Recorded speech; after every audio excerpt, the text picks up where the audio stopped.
பிடித்த சீரியல்களின் full எபிசோடுகளை Sun டிவியில் ஒளிபரப்பான உடனே எக்ஸ்க்ளூசிவாக சன் நெக்ஸ்டில் மட்டும் ஃப்ரீயா பாருங்கள். அபிமா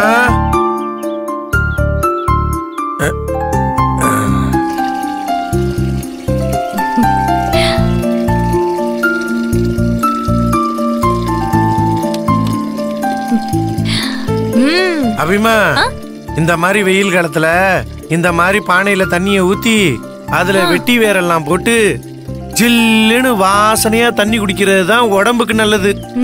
ஆனா நாம என்னடான்னா இந்த பீரோ மாதிரி குளிர் சாதன பெட்டிய ஆளாளுக்கு வீட்டுக்கு ஒண்ணு வாங்கி வச்சுக்கிட்டு அதுல இருந்து ஜில் தண்ணிய எடுத்து குடிச்சு உடம்ப கெடுத்துக்கிட்டு இருக்கோம் பாரு. இருக்கு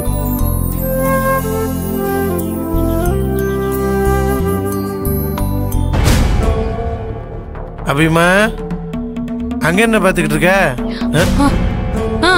எங்க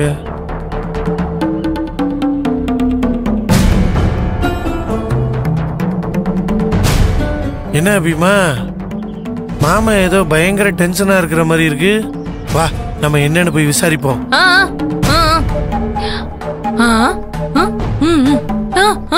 ஓ, நம்ம இங்க இருந்தே பாப்போங்கிறியா? அதுவும் சரிதான்.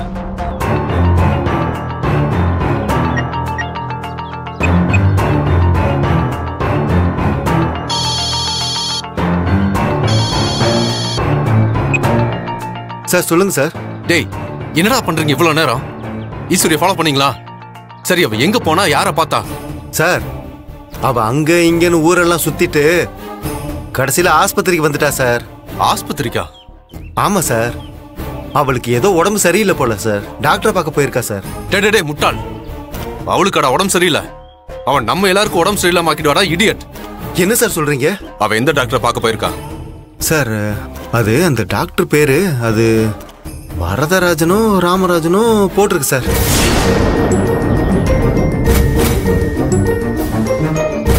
வரதராஜனா? ஆமா சார். அந்த வரதராஜன் நம்மளோட பழைய ஃபேமிலி டாக்டர் ஆச்சே. அந்த ஆளு இப்ப எதுக்கு ஈஸ்வரி பார்க்க போனா? அவருக்கும் ஈஸ்வரிக்கும் என்ன சம்பந்தம்? ஒண்ணுமே புரியலையே.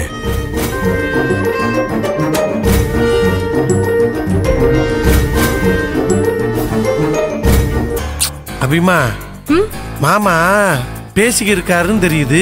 ஆனா யாருகிட்ட என்ன பேசுறாரு ஒண்ணுமே கேட்க மாட்டேங்குத.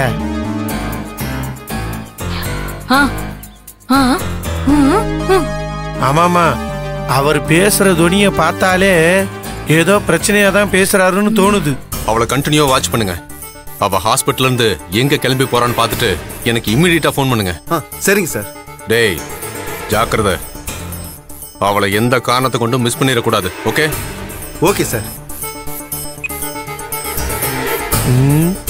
அபிமா, மாமா ஏதோ பயங்கரமா திட்டம் போடுறாரு மட்டும் தெரியுது.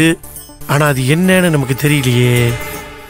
எதுக்கும் ஈசு வந்த உடனே நம்ம முதல்ல இதை சொல்லிடுவோம். சரி வா, நம்ம உள்ள போவோம்.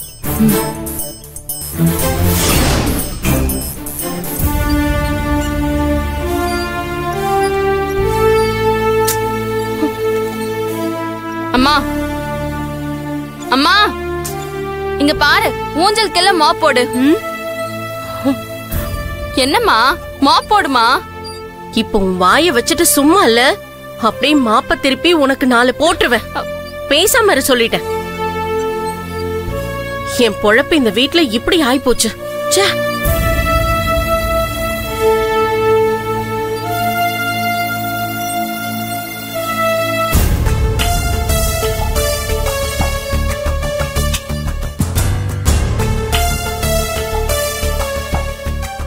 அம்மா, சம்திங் ராங்.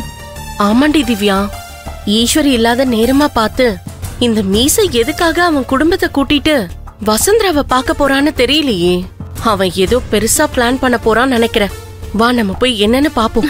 மாமா இருமா, நாம இப்ப போய் பார்த்தா மீசக்காரன் வாயை திறக்க மாட்டான், கப்பு சிப்புன்னு அமைதியாயிருவான். ஏண்டி, என் கூட இத்தனை வருஷமா இருந்துகிட்டு என் கேரக்டர் தெரியாம பேசிட்டு இருக்கியே. நாம ஒன்னும் ஸ்ட்ரெயிட்டா போய் பார்க்க போறதில்ல. வழக்கம் போல மறைஞ்சு நின்னுதான் போய் பார்க்க போறேன். நீ தேவையில்லாம பேசாம என் பின்னாடி வா.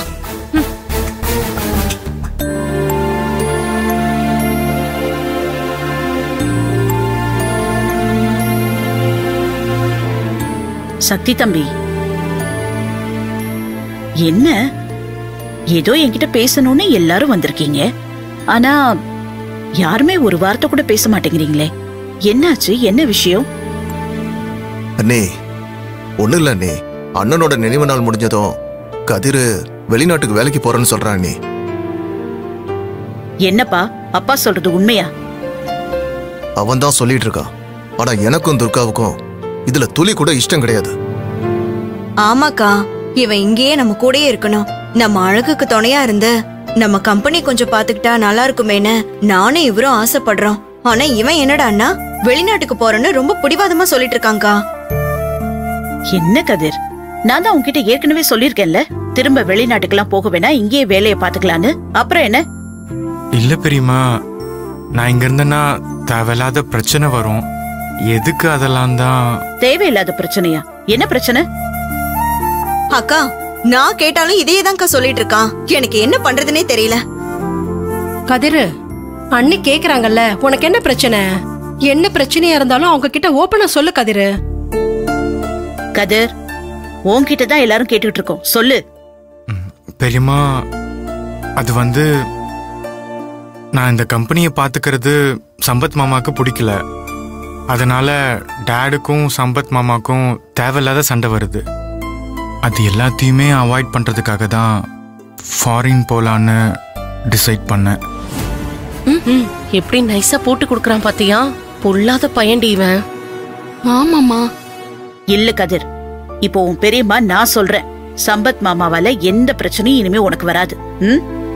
இதனால நீ வெளிநாட்டுக்கெல்லாம் ஒண்ணு போவேனா, இங்க வேலை செஞ்சாலே போதும். இல்ல பெரியமா, நான் உங்களை எதிர்த்து பேசுறேன்னு தப்பா எடுத்துக்காதீங்க. கதிர், நீ இப்படி புடிவாதம் பிடிக்கிறது கொஞ்சம் கூட சரியில்லை. எங்க பேச்சதான் கேட்க மாட்டேங்கிற. பெரியவங்க சொல்றதையாவது கொஞ்சம் கேளுடா. இல்ல டாட், அது வந்து தம்பி, எதுக்கு கோவப்படுறீங்க? பொறுமையா பேசுங்க. கோவப்படாம என்ன பண்ண சொல்றீங்க அண்ணே? இவனை வச்சுட்டு நான் என்ன பண்றது?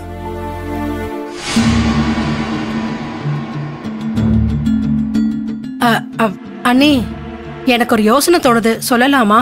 என்ன மங்க, சொல்லு.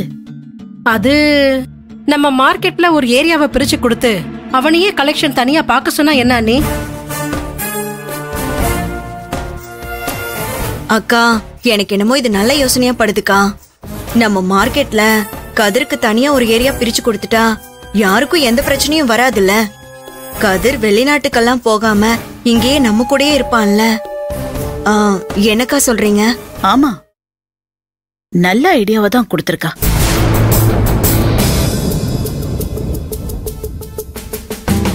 சரி, ஒண்ணு பண்ணலாம். அழகும் ஈஸ்வரியும் வந்துட்டோம், கூடவே சம்பத் கிரிஜா கிட்டையும் கலந்து பேசிட்டு, இதோ இந்த நினைவு நாளை நல்லபடியா நடத்தி முடிச்சுட்டு, அதுக்கப்புறம் நம்ம பினான்ஸ் கம்பெனில எந்த ஏரியாவை கதிருக்கு பிரிச்சு கொடுக்கணுமோ பிரிச்சு கொடுத்து அவனை இங்கேயே வேலை செய்ய வைப்போம். சரிங்க அண்ணி.